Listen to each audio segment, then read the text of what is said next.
Hi, everyone. I'm glad you're here. Thank you very much for joining me. I'm Mary with Mary Greeley News.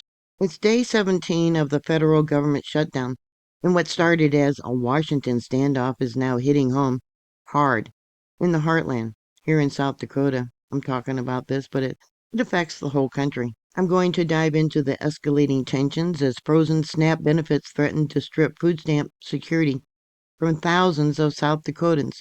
Who's bearing the brunt? Low-income families, rural workers, and children who can't wait for a political posturing. So stay with me. Because of my low income, I could get SNAP benefits, but I chose not to. Even when my children were still at home, I didn't apply for SNAP or food stamp benefits. Figured I got too much government in our lives, and I just made do with what I had. A lot of people can't do what I do. It boils down to this. The U.S. Department of Agriculture has instructed states to halt new SNAP Supplement Nutrition Assistance Program payments amid the funding freeze.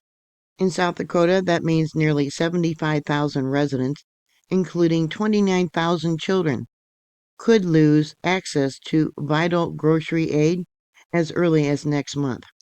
That's November. They did get their SNAP benefits in October, but possibly not in November. This is not just numbers, it's families skipping meals in states where grocery costs are already climbing 5% a year over year. I think it's actually higher. It's like 29% higher than what it was a year ago. This freeze doesn't discriminate. It's hammering rural communities and low-income workers the hardest. Think single parents in the Black Hills juggling two jobs, or farm families on the plains who rely on SNAP during lean harvests. People are urging Governor Roden, he's the governor of South Dakota, and federal leaders.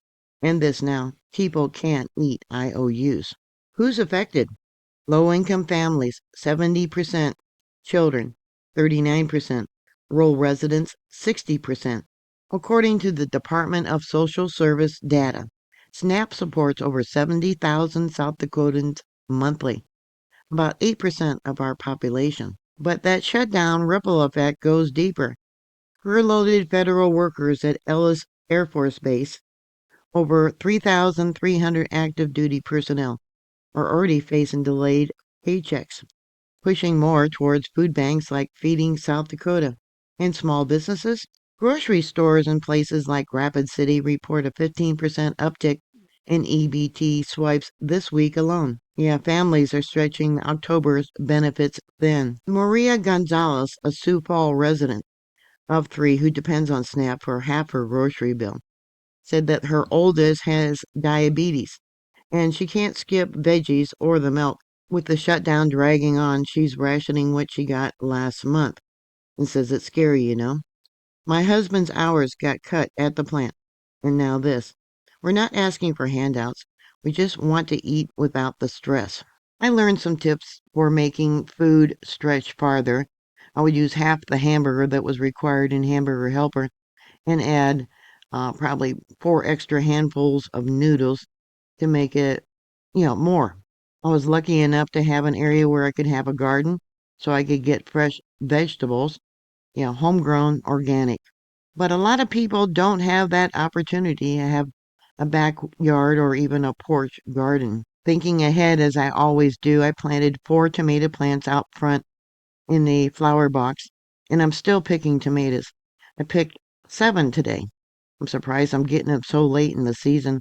And they were once again huge tomatoes, vine ripened, fresh organic tomatoes, larger than a softball. My daughter's tomato plants have already petered out and she took them out. So I shared extra tomatoes with her to take home to her family and their 3 children. My daughter works at Walmart, and the 10th of every month they are packed with all the people coming in to buy fruits and vegetables. She works in the produce department.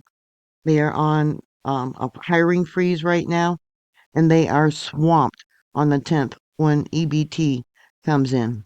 Because her store has a hiring freeze, people that would probably have been fired because they got pointed out or other reasons such as stealing, they are allowing to stay working because they're short on staff. Many of the people she works with, the younger ones, they're lazy. They're always in the back room on their phones or sitting on carts and yakking. And many of the old timers that have worked there for a long time are mad that these younger kids are allowed to continue to work, even though they've been caught stealing and have pointed out. They get so many points every 6 months, and if you go past 6 points, yeah, you're supposed to be fired. But they haven't been doing that because of the shortage of workers and the hiring freeze. Those people that normally would have been fired, yep, they would have been applying for SNAP benefits also. Pensions are spiking. I guess there was protest outside of the state capitol in Pierre yesterday with over 200 residents, many from Native communities on the reservation demanding relief. Feeding South Dakota warns they could see a 20% surge in demand, straining shelves already low on donations. Economists estimate a prolonged shutdown could cost our ag-driven economy here $50 million in lost productivity as hungry workers falter. Governor Larry Rodin, he's the new governor since Kristi Noem went to work for Homeland Security. His office said that they were expecting state revenues to bridge the gap, but that's a band aid. SNAP is a federally funded, and without Congress acting, November benefits evaporate. Meanwhile, in D.C., partisan finger pointing continues. Rural areas like the Pine Ridge Reservation, where poverty rates top 50%, will suffer the most.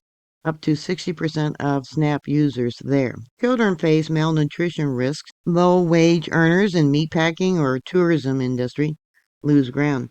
And seniors on fixed income, what about them?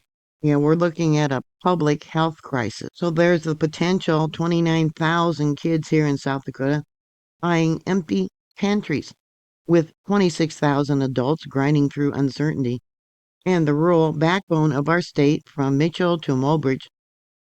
This isn't politics, it's survival. I've always been a prepper and I've always planned ahead. But I would say a majority of the people don't do that. I remember when cream of mushroom or cream of chicken soup was on sale for 20 cents a can a few years back. Yeah, I bought several cases. I recently bought, probably 10 cans of cream of mushroom soup, and it was on sale for 70 cents a can. I also stocked up on macaroni and cheese when it was 70 cents a box. I believe it's about $1.25 a box now. Even that has almost doubled in price. Add fresh tomatoes from the garden and some hamburger, you get a really decent meal.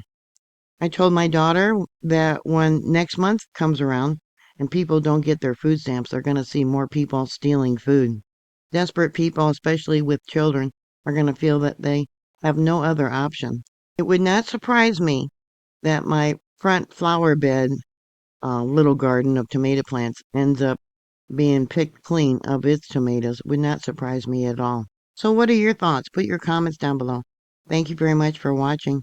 Please like, share, and subscribe, and I'll talk to you later. God bless you. Bye.